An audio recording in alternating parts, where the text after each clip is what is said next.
Hey, I'm Jeff Skversky. On this episode of Inside the Huddle, presented by Sportskeeda, I catch up with one of the fastest receivers in the NFL, Colts wideout Michael Strachan, who has an unbelievable story. It's just remarkable. He's one of only 4 players to ever get into the NFL out of the Bahamas. His story is amazing. He left his family behind in the Bahamas when he was in high school to chase his NFL dream. He went to Virginia.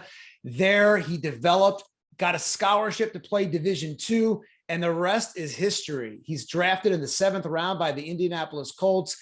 He made an impression his first year as a rookie under Frank Reich with Carson Wentz, a quarterback last year, and now he's back looking for a bigger role with a new quarterback in Matt Ryan. We will talk about Wentz and Matt Ryan and the Colts offense, as well as his remarkable journey, which includes advice from the one and only Hall of Famer Michael Irvin. We'll talk about that family connection and much more on Inside the Huddle.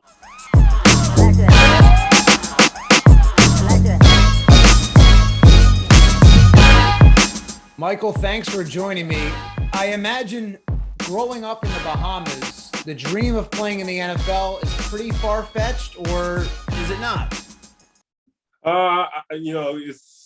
It's crazy, coming from the Bahamas, it's not, much football there.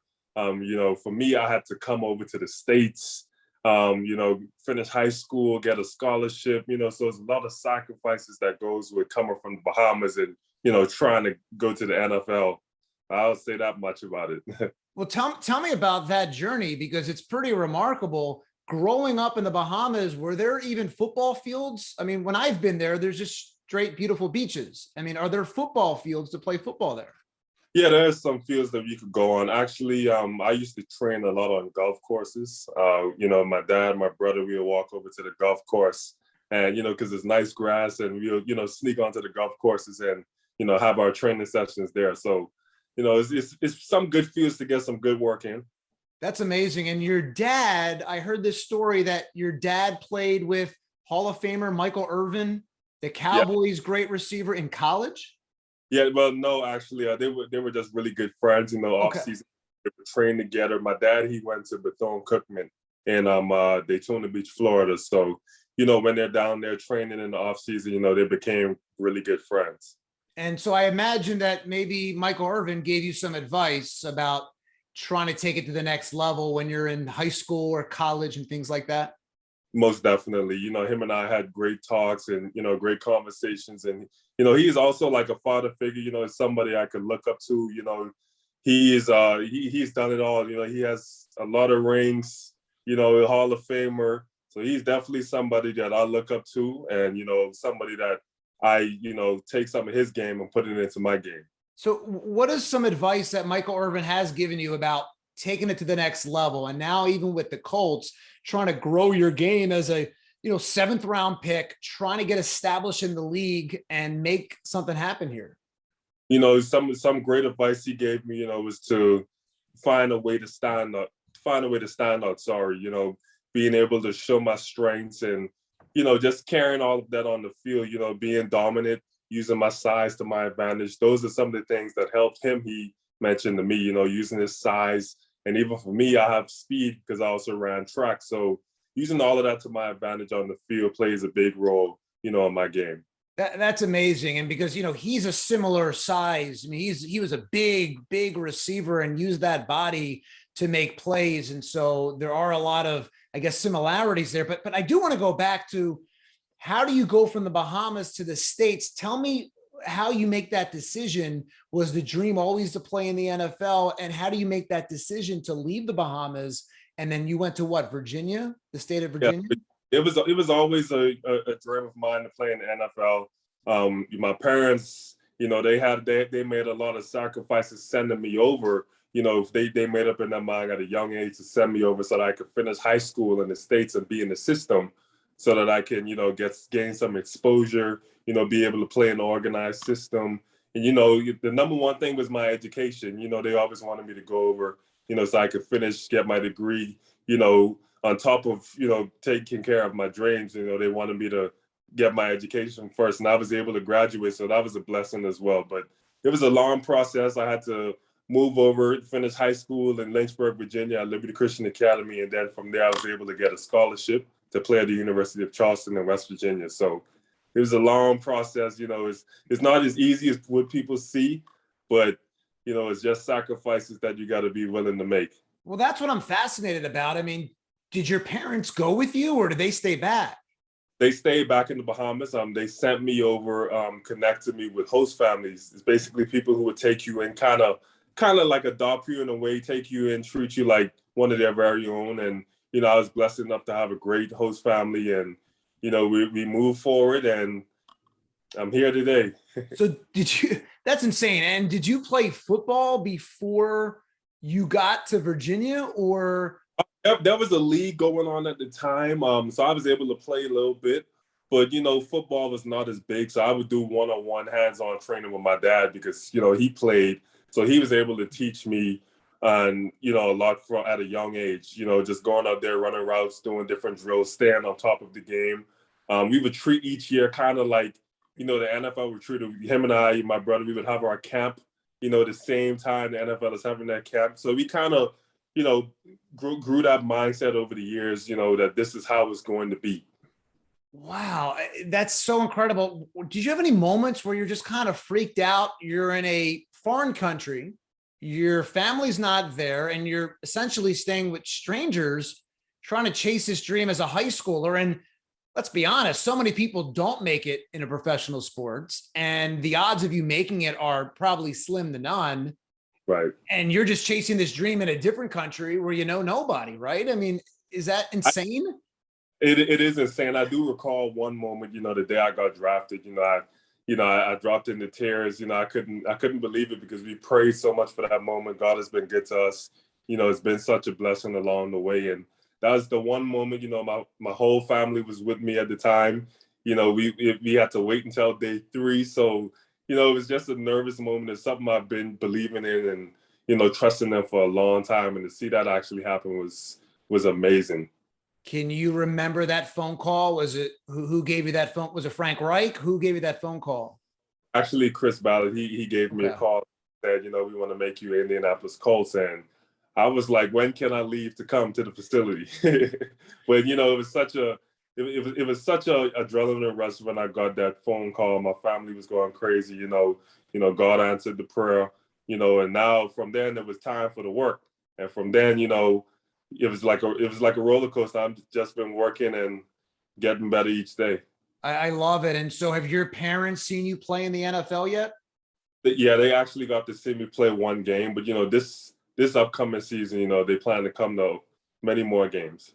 Right. And so is it true that they never saw you play in high school or in college? That's very true. They never got to watch me play. They never got to watch me run. None of that. Everything was all over video. Wow. And so what was that like for them to watch you play in the NFL for the first time? Here's their little baby that they send off to the United States with a dream and some hard work and determination later, you're in the NFL. What was that moment like for them in the stands? I mean, for them, I would imagine it was a proud moment for them. They always tell me they're proud of me, but in my head, I'm never content. I'm always trying to work, get better, and get to a higher level. But they're really proud and excited. They were very happy watching me. I was about to fall into tears watching them in the stands. For the first time. For me, that was wild. Seeing them in the stands for the first time. In an NFL game. It was emotional. I imagine because of your journey, you don't take any of this for granted, and you're going, all right, I'm a late bloomer in the eyes of the NFL and guys that have been doing this since they were, probably 6 years old. So for you, does that mindset kind of serve you well now with the Colts and with this team as hey, I'm someone that can't take this for granted. I have to continue to work and work and work. Oh yeah, that mentality is pretty much, just in me, Can't take anything for granted. My dad always preached that to me as well every day, not taking no opportunities for granted, going out there and controlling what I can control. So that's the biggest thing for me is once I control what I can control, I'm pretty much comfortable with what I'm doing. I'm just, working each day, getting better, 1% better every day. That's one of the biggest things, the biggest quotes we like to use in the facility at the Colts, 1% better each day. Yeah, it's such an important really mentality to have, because certain things are out of your control, and right. You don't know how things are going to, you don't know who's going to draft you, if anybody. And I talked to so many guys over the years that they think they're going to be a 5th or a 6th rounder or a 7th, and they go undrafted and they're devastated. Right. And it turns out to be a blessing in disguise, because, I've talked to so many guys that end up as a free agent somewhere and they go, you know what, this is a better fit. I'm not tied into one organization. As much as you want to be drafted and as much as that hurt, in the long run, it's been more beneficial. Right. That's true. For me, though, the Colts, I feel like it's just the perfect place for me. I'm so blessed to be with the Colts. From the day they called me, it was just such a blessing. Actually, my family and I never told anybody this, but my family and I, we had before the draft, we had a bet going on. We asked each other, which team that we think that I would be on, and my dad actually guessed the Colts. And wow, how's that? I don't know. It's crazy. He guessed the Colts before it even happened, and it was just a funny thing we had going on in the family. So, I'm blessed to be here in Indianapolis. It's a great place. I'm surrounded by great people. From my teammates, the staff, coaches. That's great. All great people. I love it here. Yeah, and I guess one of the other sacrifices you made is you gave up your hopes of being in the Olympics as a track star, because when you were in college, you were a track star. You broke a lot of records and stuff like that. And so how difficult of a choice was that to go, I'm going to give up track and perhaps the Olympics and going to Tokyo to represent the Bahamas? How difficult was that for you to focus on football and give up the track and field? Well, football was always number one. I wasn't really thinking that much about track after, football worked out. But I always had in mind that football, was going to work out. I just had that faith in me. But track, I obviously wanted to, run. And that would have been great, running for my country. I felt like I could have do that also. But football just came number one. And once I got rolling with that, I had to take care of business on that side. Do you still pay attention to track and field?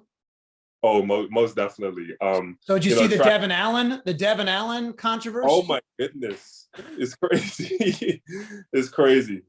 If you go back and watch, it didn't look like he jumped at all. I don't know what they were seeing. I think he did. I don't think they should have done that to him, but it is what it is. It happened, but I really don't think they should have done that to him, because when you look at the tape, he really did not jump at all. But we can't take it away now. So yeah. So let's talk about your speed. How does your speed, and obviously have the height too, but how does your speed help you on the field, whether it's on special teams, whether it's as a receiver, now for Matt Ryan to just kind of air it out and gunsling it? I mean, how does that help you on the field as a receiver? Oh, the speed definitely helps, because, it's a level now where everybody has speed, everybody is strong, everybody, can play. So, having that speed helps in many ways. You could create separation. For me, I'm a wide receiver, so separation is one of the biggest things. So my speed helps with that. And, it's one of my strengths as well. When I have to get away or, use my quickness, it's big now.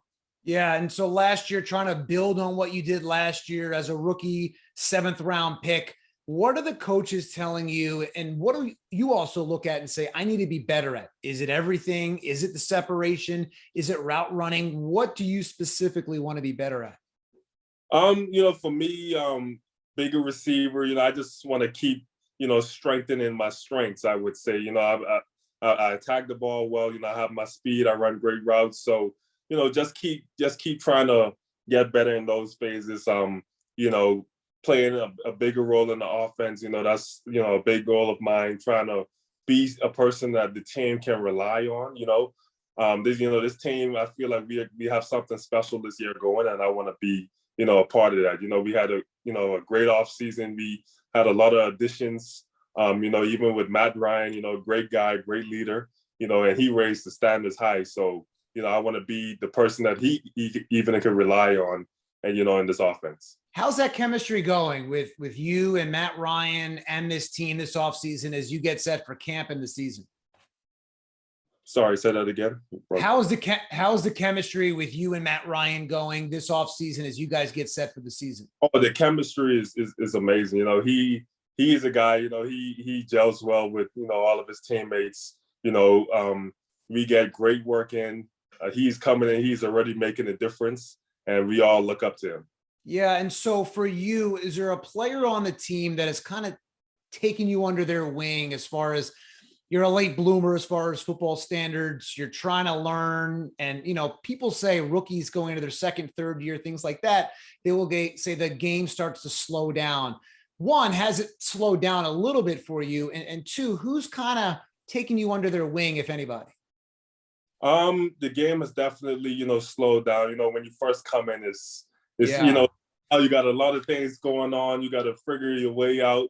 But you know, now, you know, just going into my second year, you know, I know what to expect now when I'm ready to roll. And you know, it's such a, you know, it's going to be a task this year. You know, we got a long season coming up. We got a lot of great opponents. So you know, we're going to be ready to roll, and I'm excited about that. And you know, it's just, you know, for me, I look up to guys like, you know, Matt Ryan, guys who have been there, you know, for many years in the league. You know, coming in, even guys like Kenny Moore. You know, he's, you know, been such a great teammate for us and a great athlete, you know, in this NFL. So, you know, looking up to guys like that, you know, they kind of helped me along the way. Yeah, a lot of times guys learn not only just how great of a player somebody may be, but they also learn their work ethic. Who are you watching that you say, wow, their work ethic is really special? You know, you think maybe they're a superstar in the NFL and maybe they don't have to work hard, but behind the scenes, they're just killing it. Work ethic wise, I would give it to probably Darius Leonard. I would see him, you know, he's always putting in the work. You know, you wonder why, you know, a guy like him is so successful, but you know, he works hard. You know, he's one of the guys. He's a great leader as well. You know, he leads that defense, and you know, he's part of the reason why we have a really good defense. So watching a guy like him, you know, watching him put in the work, come in every day, ready to roll with football on his mind is such a great thing to see. Yeah. And I imagine for you, you have to learn maybe some different nuances. Things are a little different as you make the transition from Carson Wentz last year now to Matt Ryan. What are the differences for you as a receiver? You know, for me, I would say, you know, it's just coming in and just being somebody that, you know, that they could rely on.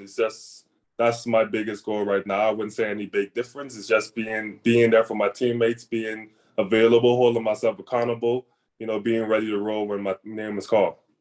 And I imagine not only for you, you want to have more of a role on the offense, and there's that desire, you're hungry, but I imagine as the team as a whole that you probably can feel the energy going into this season, because here's a team that had all the talent in the world that things just did not, for whatever reason, work out at the end of last season. I know it was crazy, and I wish we could have worked it out, but you know, everything happens for a reason. And this year we're coming back ready to roll. Yeah, and you have an offense, you have Matt Ryan, and then Jonathan Taylor, what he did last year is unbelievable. It has to make your job a lot easier when you have a running back like that and when you have a quarterback like that. Yeah, you know, having guys like Jonathan Taylor, you know, it opens up a lot in the backfield. You know, they're going to try come in and overload the box, you know, to try to stop JT, and it's just a lot of opportunities down the field. So, like you say, that helps a lot. Yeah, and even though you have the speed, you have that size, you could be a threat in the red zone as they're worried about Taylor potentially pounding it up the middle. Here you are free in the corner. Definitely, exactly. And so are you I imagine you're the fastest guy on the team? The fastest guy, I would like to say I am. You're not? Confidence, but we have a lot of fast guys on the team. Guys, well, it's not Matt Ryan. I know it's not Matt Ryan's not the fastest. I'll give it to Matt Ryan. Actually, he's the fastest. Okay, so who's the fastest on the team if it's not you? Isaiah Rodgers. He's really fast. I don't know if you've seen his tape, but he can move. You know, he's pretty light on his feet, but you know, even going up against him in practices, you know, he's kind of on your hip everywhere you go because he has, you know, the same speed as pretty much anybody. He's quick. He can move well. So I'll say Isaiah Rodgers is up there. Okay. And so Frank Reich, your head coach, he's very well respected around the NFL. What are some of the things you've learned from your head coach? Frank Reich, like you say, he's well respected. You know, he's one of those. He's like a father figure as well. You know, he comes in. You know, he treats us like his sons, and you know, it's amazing to see because you don't really get that much. You know, So Frank Reich, one of the most respected coaches in the NFL, in the game. What have you learned from him so far in your 1+ years in Indianapolis? like you say, Frank Reich, you know, he's somebody, you know, is well respected, great coach, great leader. You know, he's also like a father figure and somebody that we all look up to. You know, we could go to him for anything. You know, I feel, you know, special having him as a coach. You know, he's somebody, you know, he teaches us and helps us to hold each other accountable. You know, be prepared for anything. You know, don't take anything for granted. Take advantage of any opportunity that we get. You know, so he's one of those. You know, he has us, you know, ready for anything. Just, you know, not only on the football field, but you know, as men outside of football. You know, he helps us along the way, and he's just a great leader. You know, receivers, quarterbacks, they're known this time of year in the summer to go off to LA or Florida, Miami, you know, somewhere to have, you know, player only workouts to build chemistry on and off the field. Have you guys done that yet? And by the way, are you trying to convince everyone to go to the Bahamas where it's obviously beautiful? We're gonna make that happen someday. Someday in the future, you know, I would love for, you know, some of my teammates and I, you know, to go down there, you know, have some training sessions, have some fun, you know. It'll be great. It's beautiful. The beaches is amazing. You know, there's a lot of activities, you know, you could do out there on the water, which would be amazing. But that would be cool. Yeah. And obviously you're one of only 4 players to ever play in the NFL from the Bahamas. What does that mean to you? I imagine in a weird way, like the country looks at you, you know, in a certain way. Yeah, I mean, you know, the country has high expectations for me. You know, I carry a lot on my back. You know, my biggest thing is representing my country and you know, in a great way. You know, being there for my country, giving my country hope. You know, my country, the Bahamas, has went through so much over the years. You know, with the pandemic, and even before that, the hurricane. You know, that was a big thing. The Category 5 hurricane, that Hurricane Dorian, actually they called it. You know, that devastated the whole country, and they're actually still on the come up from that. But, you know, I'm just trying to give my country hope and represent them in a big way. Well, thank you so much for joining me. I absolutely love your story. It's just remarkable what you did, the sacrifice, leaving the Bahamas to go to Virginia, then to go to Division II and get out of there, become a 7th round pick for the Colts last year. Best of luck this upcoming season and for the rest of your career. And by the way, go to St. Elmo's, get a steak in Indianapolis. My goodness. I will, definitely. I appreciate you for having me. Thank you so much. Man, you have to love Michael Strachan's attitude, determination, and drive. Just imagine leaving your family and friends in another country to chase your dream. It has paid off. Man, I love that story. Best of luck to Michael Strachan this season in Indianapolis. If you liked our episode, click the subscribe button. Also, if you hit the bell button on YouTube, I'll send you an alert the next time we drop an episode. You can also listen on Spotify, Apple Podcasts, and all your favorite podcast apps. Click on the links in the description below. Thanks for watching. Thanks for listening. I'm Jeff Skversky on Inside the Huddle, presented by Sportskeeda.